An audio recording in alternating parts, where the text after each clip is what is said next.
Welcome to Insight Builder, data leaders, big data learners, and my dear friends. Exploring the power of single node cluster, 10 Hadoop commands to master, and doing a hands-on practice in this video. We have to first of all get a data set, as I was already explaining in the earlier video.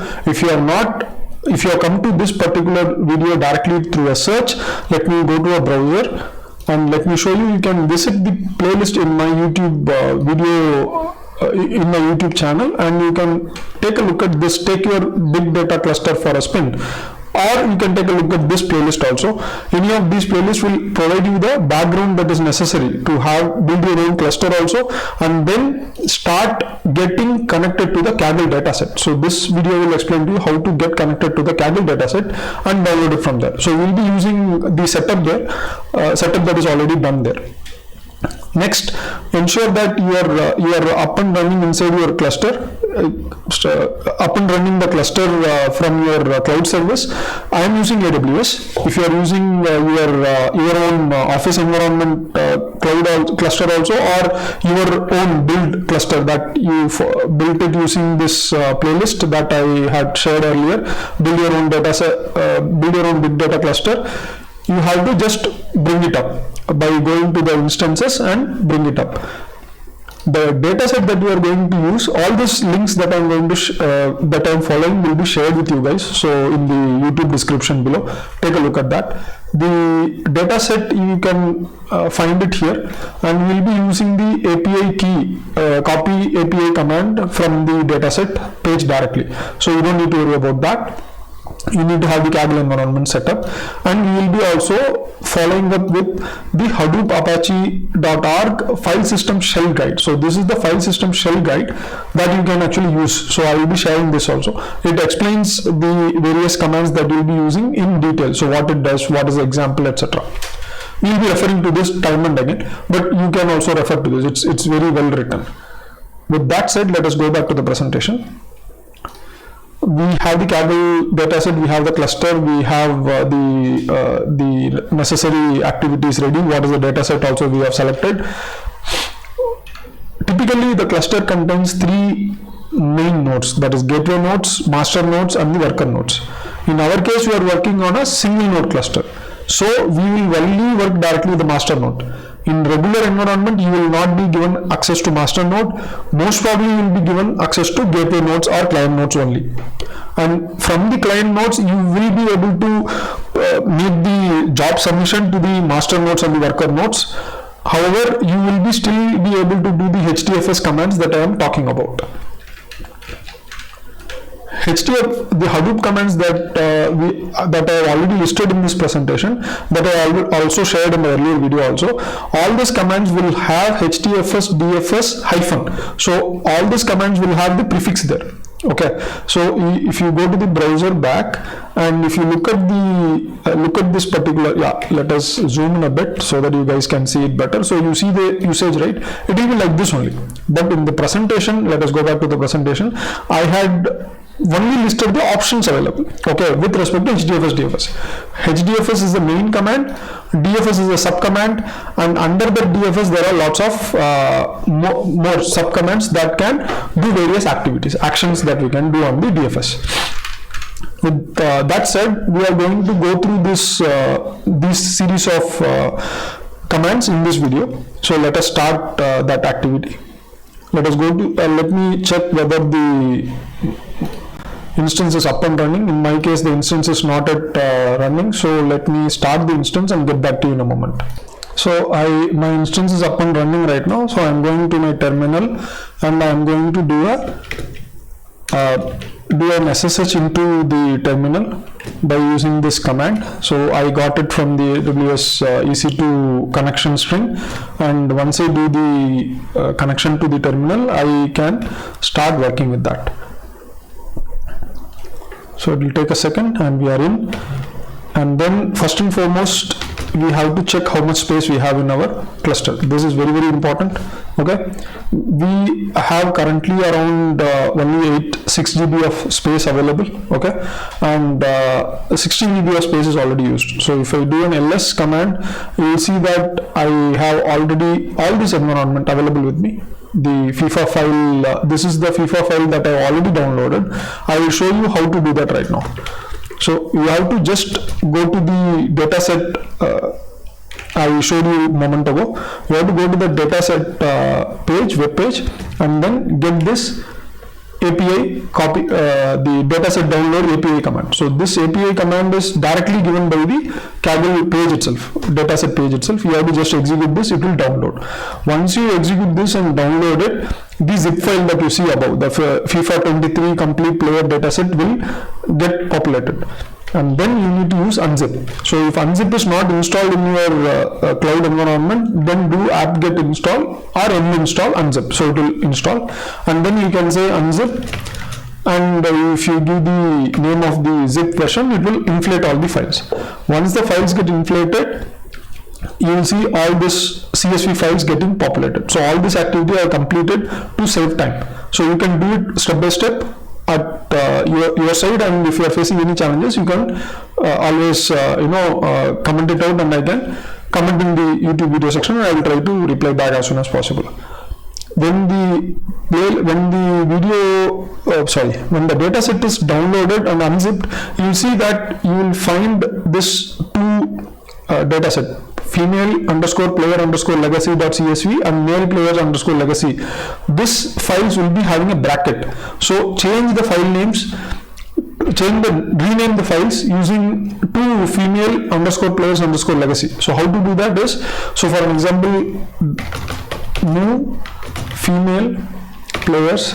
So basically it will be like this. So there will be a space here, and there will be, the file name will be like this. So there will be a space, and then legacy, and then and then there will be CSV here. Like this, you cannot actually work with commands inside shell. So you should not use this kind of file name. So immediately change it, and then start working on that, or else it will become challenging for you guys to work. There will be lots of escape sequence happening. So what will basically happen is, if the file name has space, right, so then there will be escape sequence like this. So for every space there will be escape sequence like a slash, and for every bracket also there will be escape sequence. So it will be like you will have to every time use this format, and it is very confusing also to read. So you'll be wondering, okay, why is that? If someone is actually looking at it, suddenly they will actually get confused. So in order to avoid this, I have actually changed the file names to female underscore players underscore legacy. We have the files right now, and we are going to first execute the ls command. So we will start by hdfs dfs and ls. Okay, ls needs a location where we need to list the directory. Ls is basically list directory, right? And I'm going to use the root.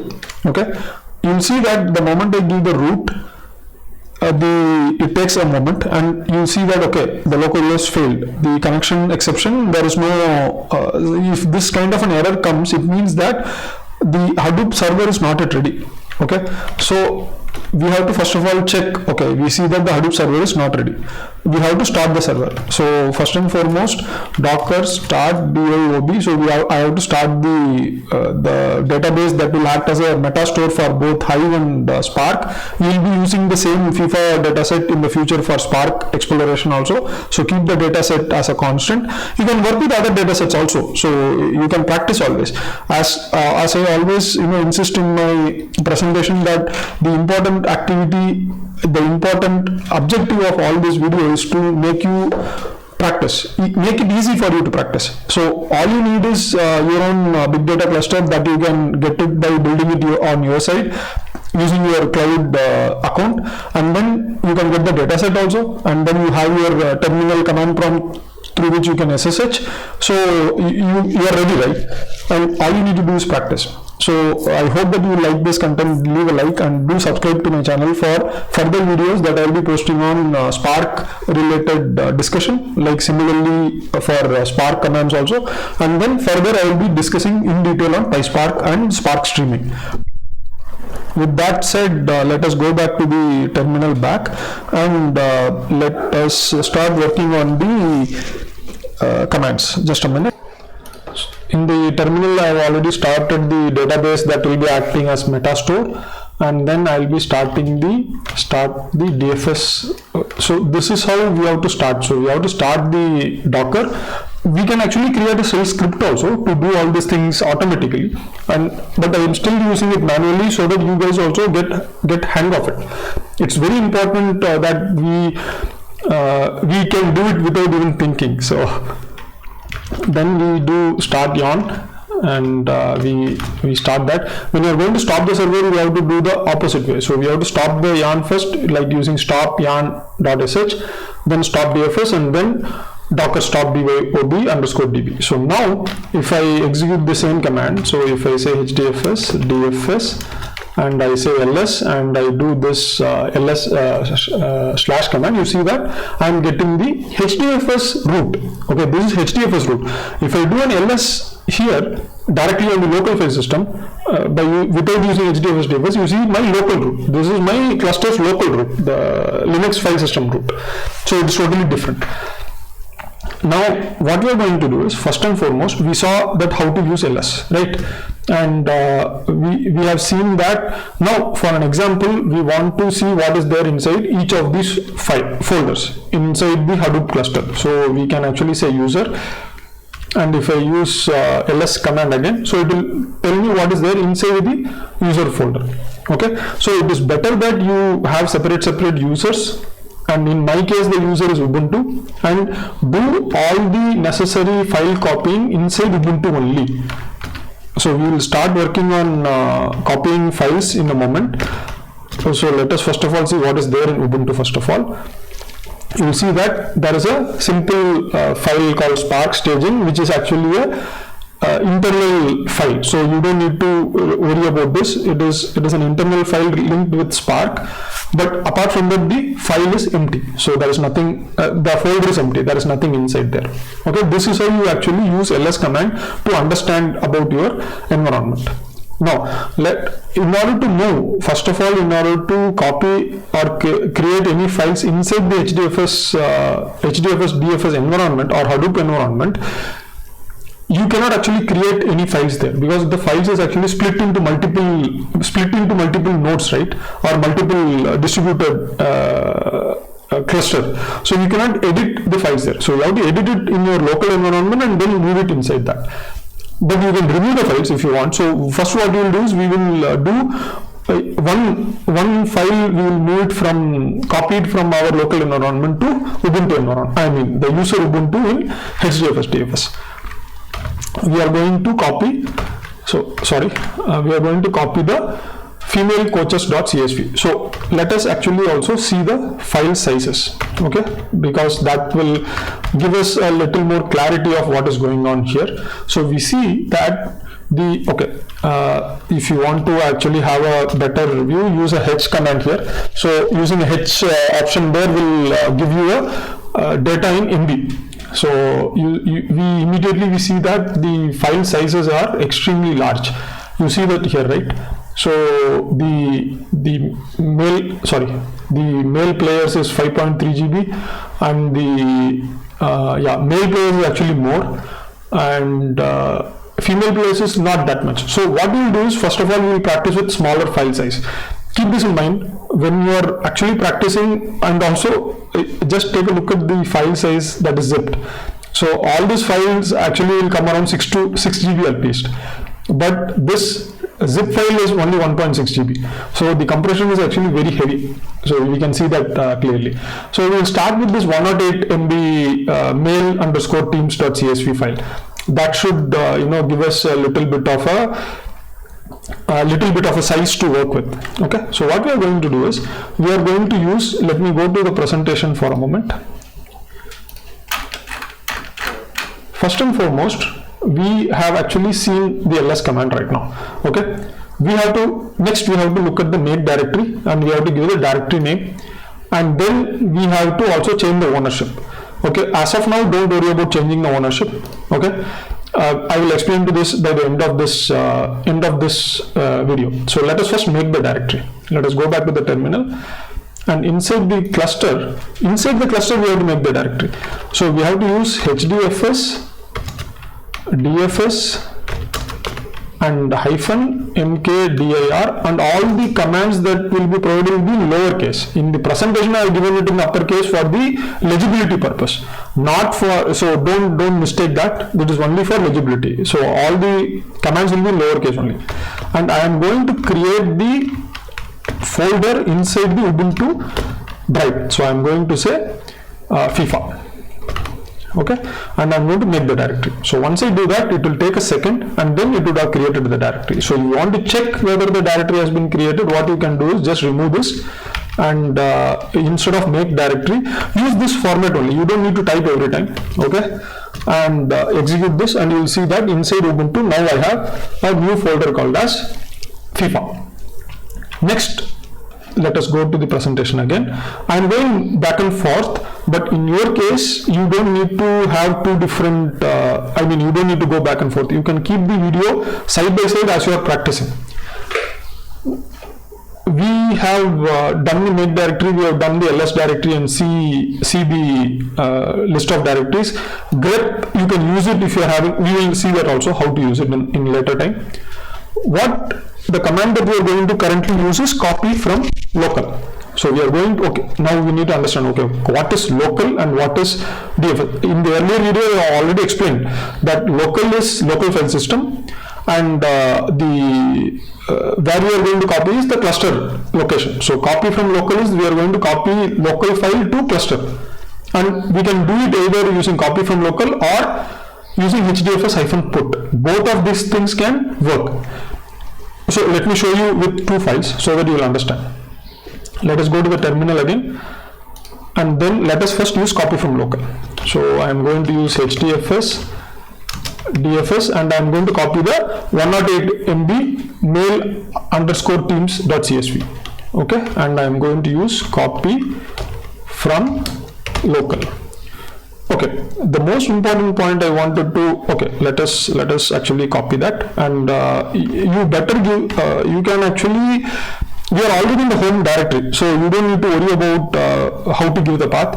But if you are practicing, then give the complete absolute path. So the absolute path will be home Ubuntu. The absolute path will be this: home Ubuntu and mail players, mail teams. Sorry, this is the absolute path. And then you are actually going to put it inside user Ubuntu FIFA. Okay, you are going to move this file from local to hdfs dfs, Hadoop file system under FIFA folder. Okay, I am going to execute that, and you see that immediately the error arises. Okay, why is this error coming? If you go up, you see this. This is a challenge that I faced when I am starting to share the commands outside. So in my presentation, everything is capital letter, right? But actually in the actual command should have F and L, that copy from local. The F should be capital and L should be also capital, or else it will not work. So this is why I actually wanted to create this error. Now we can actually change this and ensure that you also change it here, and then do it accordingly. Okay, initially these errors are more important. The more you make errors, the faster you will be able to understand why that error came in. So that's why I am using this route.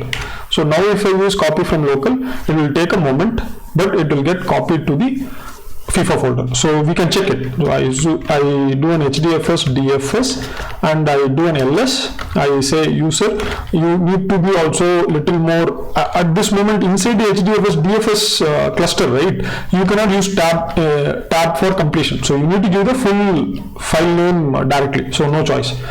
So if I do an hdfs dfs on FIFA, you will see that my files are inside that. let us now do a different thing. What I am going to do right now is I am going to take the file. I'm going to copy the file using put command right now. So I am going to use the same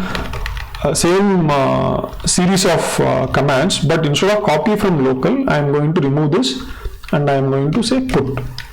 Okay, but I am going to use female teams. Okay, and you see that I can do the auto completion by using tab keys in my local file system, but not in a Hadoop file system. And I'm going to copy that right now. I'm going to put it, so it will actually get copied there. Okay, and now if I do hdfs dfs-ls user, so you see that you cannot do auto completion, and I see FIFA, and you'll see that there are 2 files there. So 2 files have been copied. Now I am going to take one file out of that cluster into my local environment. For that, what I need to do is I can use hdfs dfs. We can use copy to local. So copy from local, here it is copy to local. I say hdfs dfs, and I can use either copy to local or I can use get, but I am first going to show you through copy to local. In this case, I have to first provide the file that I am going to take, right? Ubuntu FIFA, and then I am going to take the female player, female teams.csv, and where I am going to copy? I am going to copy to home, and now the challenge will arise. Okay, in the home I already have the female_teams file, right? So this will actually conflict. So once I say copy from here, it will conflict. So what I'm going to do is there is a folder called cluster config. I'm going to copy it there. Okay, so cluster_config. Okay, and it will actually copy. Okay, so it says that okay, permission is denied. Now you will be wondering, okay, why the permission got denied? These challenges are pretty common when it comes with Linux. Okay, so there are sometimes that the local system and the global system will not talk with each other. Okay, these files also might be created by other people or the system also, so it may not actually give you the permission. So best what you can do is you can create a directory. So I am going to create a directory from cluster. Okay, and then I am going to do the same thing, but instead of using cluster config, I am going to say home Ubuntu from cluster. Okay, so actually in the earlier case I had missed the Ubuntu here. Yeah, I had missed the Ubuntu. That is why the issue had come. So it had given the wrong information actually. So there is no folder called cluster_config. It was an error there in the command. Anyway, so we will use this method that will be much more strong, much more perfect. So copy to local, and I do this, and now if I do an ls on from cluster, you will see that the files are copied back. So you see that how you can actually move the files between 2 locations, that is your local and to your cluster. So we have seen that, and instead of copy to local, you can use get also and get the files back. This particular step is required before you do anything with the actual querying using Hive or Spark. This is the first step. And anything that happens inside the cluster has to be done through Hadoop only, the Hadoop DFS file system only. Okay, this step that you learned right now in the last 20 minutes is so crucial that practice it many times. Okay, practice it many times so that you can do it without even thinking. Okay, so that is the most important point I wanted to highlight. Practice continuously, at least for 10 to 15 files, and work with it, work around that. Then you will get used to it. So we have seen the first commands that we need to master. Next is the interesting thing. Now what we are going to do is we are going to first of all, remove. So we want to understand how to remove the files. So let us go to the terminal again and let us start removing the files. We already copied the, so first of all, let us see how to remove the files from our local environment, right? So we say rm f is for forcing. Okay, so I say from cluster, I want to remove the female teams because anyway I don't need that. So if I do this command in the local, it will work. This is local file system. Now, if I have to remove the same female underscore teams from the HDFS file system, what I need to do is HDFS DFS and I say rm with the hyphen and I give the location of the file that I want to remove. So use user Ubuntu then slash FIFA and we are going to remove the female teams. Female teams dot CSV. Okay, and if the user, if the file is actually being used or if it is facing any problem, you can use the F key also. So if you use the force key, you can actually remove that by forcibly also. So let us first remove it without giving any kind of, okay, so it gave a reply. It said that deleted. So in case of local file system, it did not say anything. So just a minute. So we have deleted the file right now. Let us go back. And next what we are going to see is, we have seen how to delete, but you see that there is actually R command here. This R command actually recursively deletes the entire folder. Okay, so this is what we are going to do now, but we need to do one more thing before we delete it. Okay, let us go back to the terminal, because this is actually going to be more of a practice for you guys. HDFS DFS, and I am going to do an ls. I am going to check the user Ubuntu slash FIFA. You will see that there is one file inside that. Right now there is one file. So I want to copy another file. So I want to copy the deleted files back. So let me actually do a HDFS DFS, because I am going to do a recursive delete, right?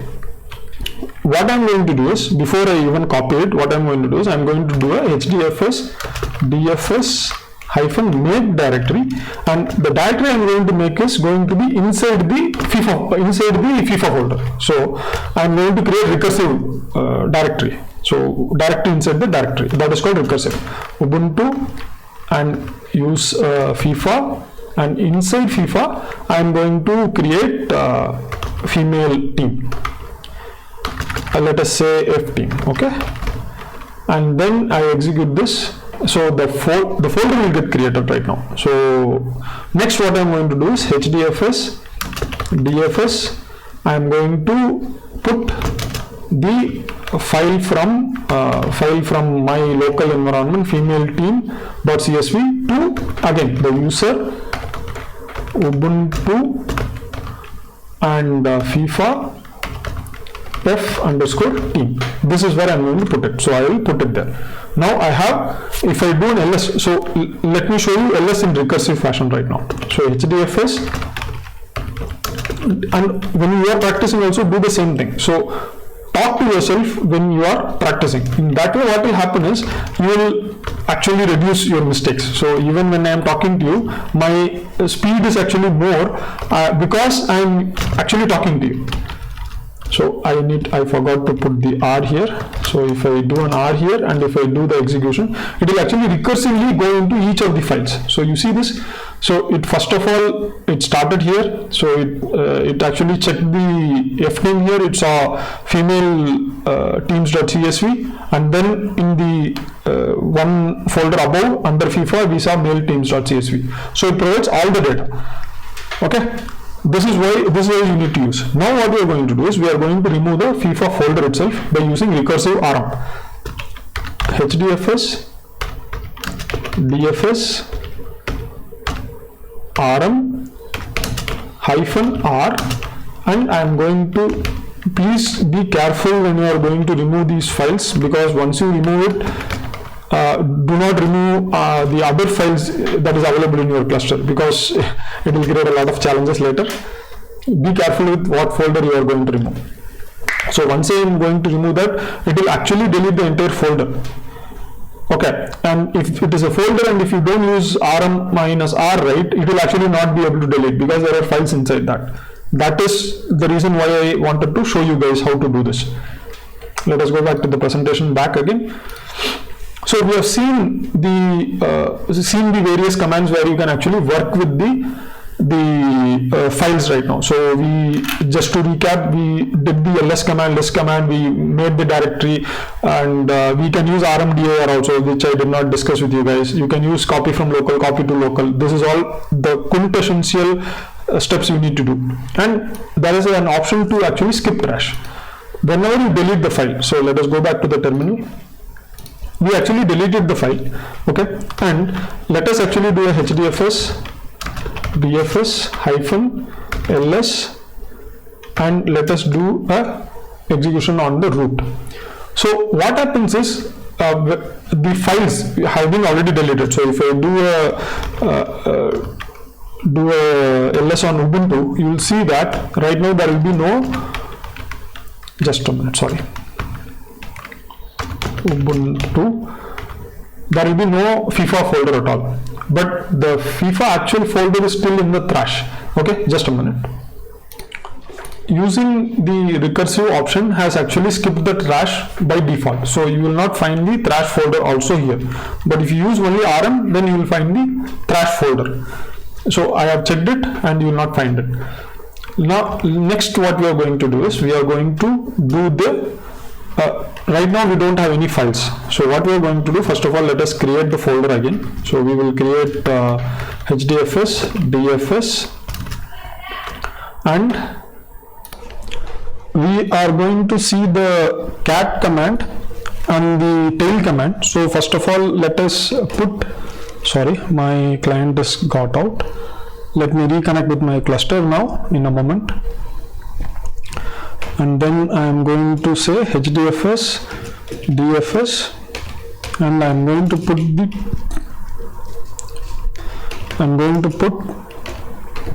female teams.csv into user Ubuntu folder. So I am going to put it there directly. I am not going to create any additional directories. I am directly going to put the file into Ubuntu folder itself. Now I am going to use hdfs dfs -cat, not the regular cat. Okay, it's -cat, and I am going to do user /ubuntu /female teams.csv. And once I execute that, ensure that this actually will take little time, and on a big file it will take a lot of time. So do not execute the cat file without understanding the file. You see that it's still running, so it's considerably large file. So be careful when you are using this command. I'm just showing you what will happen, and you can also pipe the command into the regular Linux command also, so that should not be a problem. So I can take the output, and I can use the word count or wc command in Linux, and I can count the number of lines, and you see it is 7942 lines. And same way you can actually use more command, head command, everything here also in the pipe, but the better way is to actually tail. So when you use tail command, you can get the last 1 KB of file. So it will not give you all the data, it will give only last 1 KB of data from the file. That is one of the ways you can actually work with it. Now what we are going to do is we are going to work with the ownership, we are going to work with the permissions of this file. Okay, so permissions of the files is more important currently because we have only one user. We do not create any kind of new user, we do not work with new group. We will be looking into that as we go forward into the series of videos. As of now, we will work on permissions, which is actually more important and more interesting too. Before we go into looking at the permission, let us actually take a look at the ls command, and because we already have a file with us, right? So we can actually look at the file available with us, Ubuntu / and if you see ls, if you do hdfs dfs -ls and user Ubuntu, you see that the permission is available here. You can see the permission available here. We are going to change this permission right now using chmod command. Let us go back to the presentation. And in the presentation, what right now we are going to do is we are going to do this chmod, which can be used for changing the permissions of the file. You have to understand a bit about the background of the permissions. There are 3 permissions. Okay, there is read permission, there is write permission, and execute permission. Usually the owner has all the 3 permissions. He has read, write, and execute in the Linux file system. In Hadoop, execute command is usually not provided. Execute permission is not provided. Go to the terminal back. You see that execute permission to the owner is also not provided. And the first 3, the first one is the directory. Okay, this is not the directory, so you don't see the directory here. So it is hyphen. The first 3 bits is for owner, the second 3 bits is for group, and the third 3 bits is for others. Others means anybody outside the group. So the owner has read and write, the group has read, and the others have read. Now we are going to change all of them as read write. Okay, for that what we have to do, we are going to see. Okay, that is our challenge. Let us go back to the presentation once again. If we have to change if you have to manually change the ownership, we can do it 2 ways. We can, this R you don't need to worry about, because if you want to change the ownership of the entire directory, then you need to use R. If you are going to change only for one file, then you don't need to use R. I have put the command here so that it can be used for both. Okay.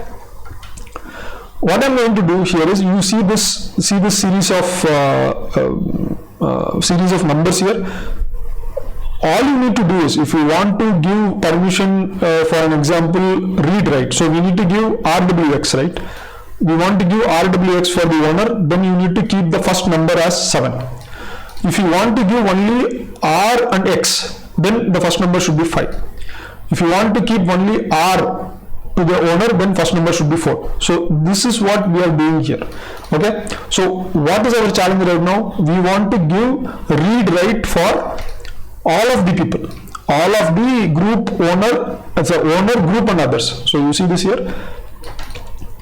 So what we need to use, what number we need to use? We need to use 6 for all the 3. So chmod, there is no recursion required here. So I need to use 6 for owner, 6 for group, 6 for others, and I need to give the file name. So let us try this. Okay, let us go back to the terminal.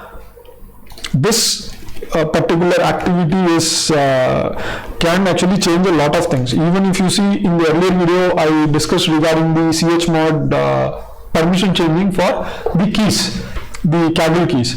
So there also the similar operations was happening. If you are watching that video and if you did not understand how that chmod was working, then now you will be understanding it. So I am going to use HDFS DFS chmod, and I am going to say 6, 6, and 6, and I am going to say user Ubuntu, and I am going to give the female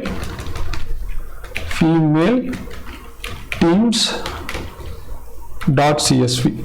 Okay, this is what I am going to do, and it will take a moment for the permission to get reflected. Now I am going to go back and do an ls again. So now when I look at the ls, you will see that earlier it was read write only for the owner. Now you see read write for all the other 2 also. So for an example, if you want to give change the ownership to read, write, and execute for the rest of the 2, you have to say 677. So if I do this, if I give 677, and if I go back here and do an ls now you see that owner, the group, and user has read, write, and execute also. Okay, so so what is happening here is that Ubuntu is the owner. Okay, supergroup is a group name. If you are new to Linux way of giving permission, each and every user will have their own permission. The group will have the blanket permission, and finally others will have a different level of permission. Usually others are not given any kind of execution permission. They are always given only simple, they are either given no permission at all, or they are only given read permission. So we can actually change it to read, and we can actually keep 711. So in this way, what will happen is we can give the read permission alone for group and others, but for user, I will give all the permission. So you see that here. Oh, sorry, I made a mistake here. I shouldn't be using 1. I should be using 5. So just a minute. Let us go back to the presentation. You see that when I used 1, so it was 001 and it gave execution permission. Actually, I don't want that. I wanted to give only read permission. So for that, I need to use 4. So let us go back again. Go back to the terminal again, and instead of giving 711, we need to give 744. So if I say 744 and if I execute this, it will take a moment, and if I that is going to create a okay. So now we see that the owner has all the permission read, write and execute, and the rest of the 2 have only read permission. So this is how you actually work with chmod. The ch ownership you don't need to worry about right now. So we will get into that once we have additional users in the future. Let us go back to the presentation now. If you go to the, so finally we have the main concept of the DFS block size and the DFS replication. For this, we actually need to understand something called as FSCK. Okay, so in this case, for FSCK alone, you don't use DFS, you use HDFS and FSCK directly. Okay, and inside the FSCK, you can use files, blocks, and locations. All these 3 options you can use. So let us start working on that. Okay, let us go to the terminal. And let us go to the cluster again, and I am going to say HDFS FSCK. Okay, I am not giving DFS here. FSCK, sorry, and I am going to say user Ubuntu, and I am not going to give the file name. So let me give the folder first.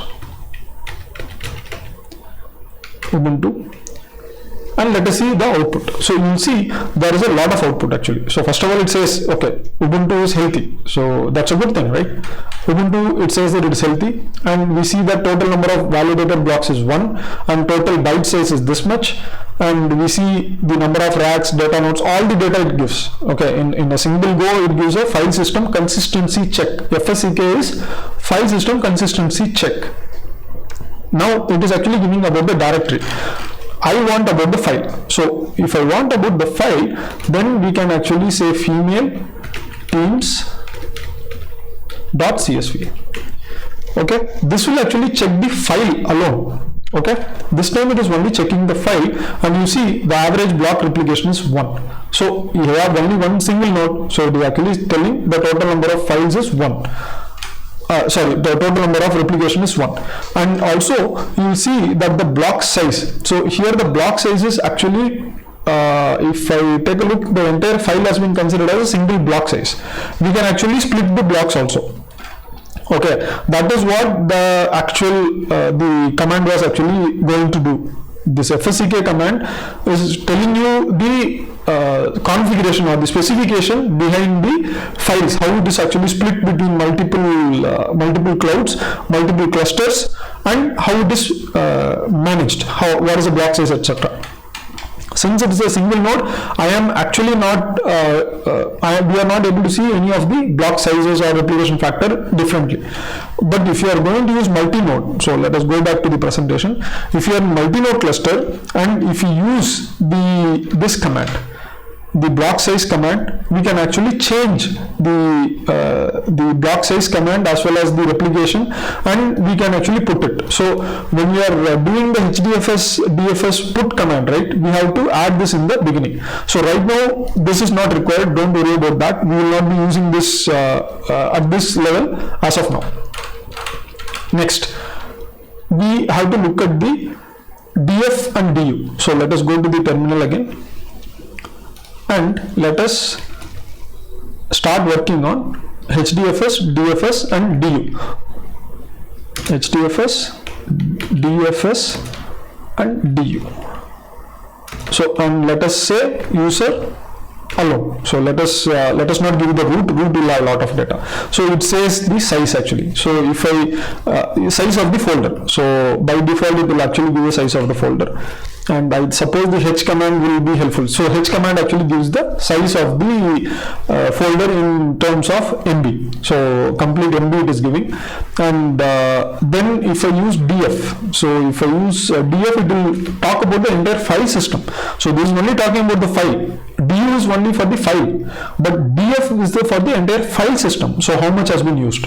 So currently the local host has almost 5.8 GB of data, and in that I am using 225 MB in the cluster.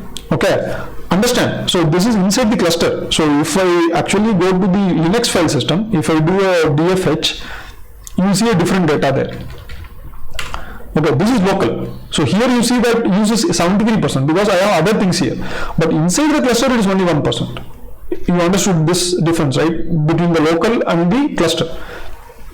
Finally, we have this, we checked out all these options, and let us go back to the presentation. We checked out all this option, but only thing is we did not check this. What is this help start? What does this give? Okay, I did not actually touch this. So let us actually check that out. Okay.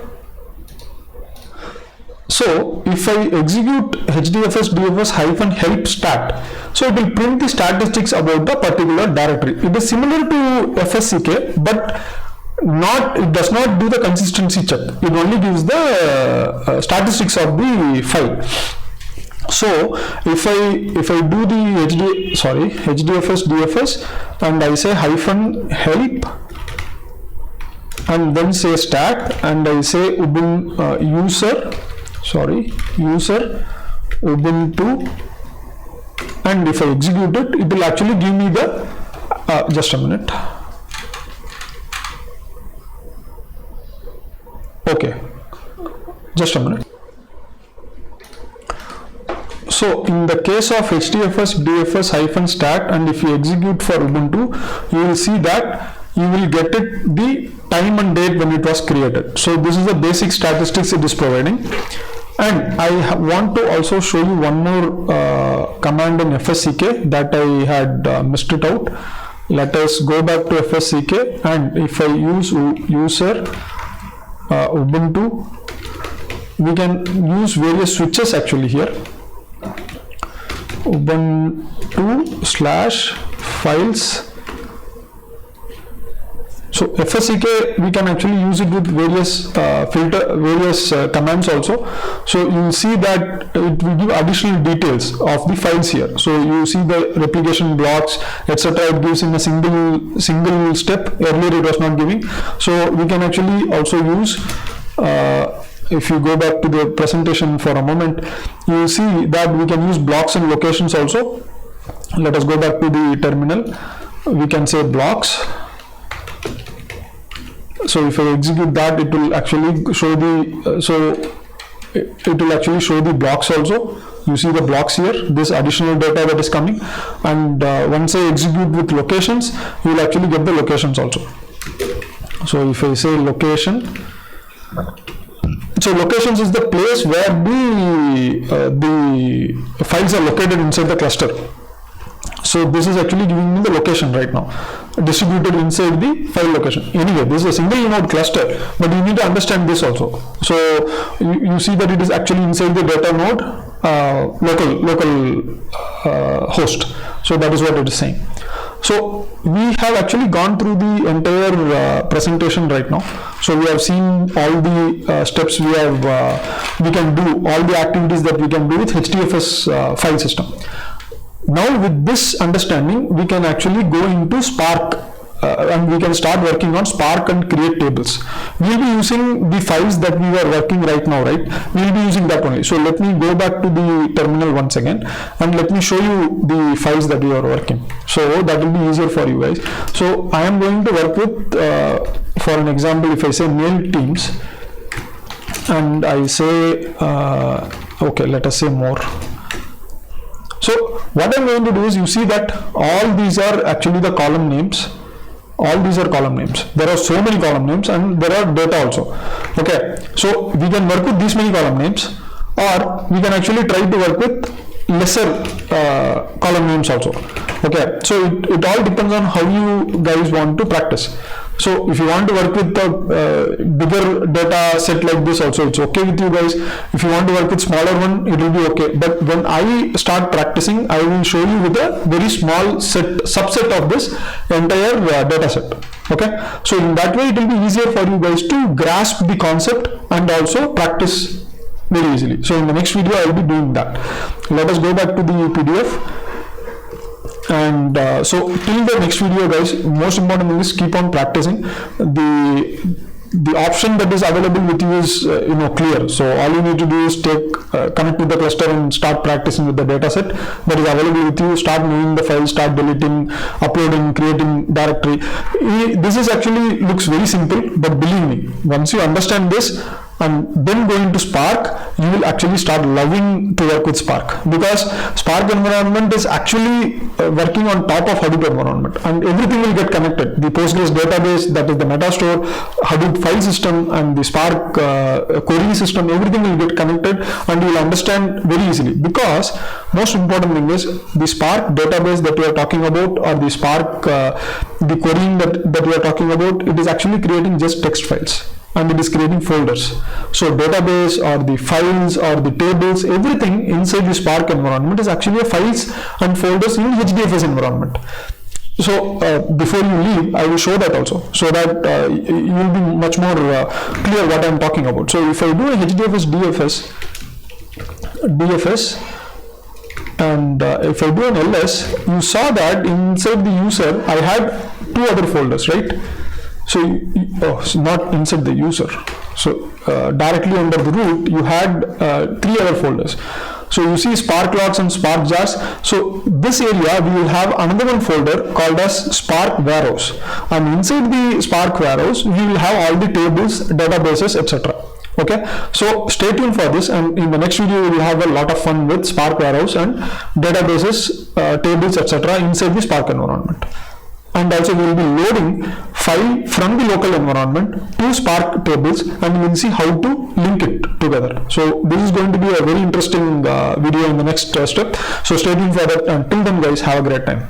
And yeah, most important thing is practice guys. So keep on practicing, and do leave a like for this video if you like the content, and subscribe to my channel so that any updated video that I am posting on not just only big data topic, on even on many other topics related to Python, ChatGPT or GPT-4, all those things will be given to you directly on your YouTube dashboard. So with this guys, stay tuned and have a great time, and see you guys.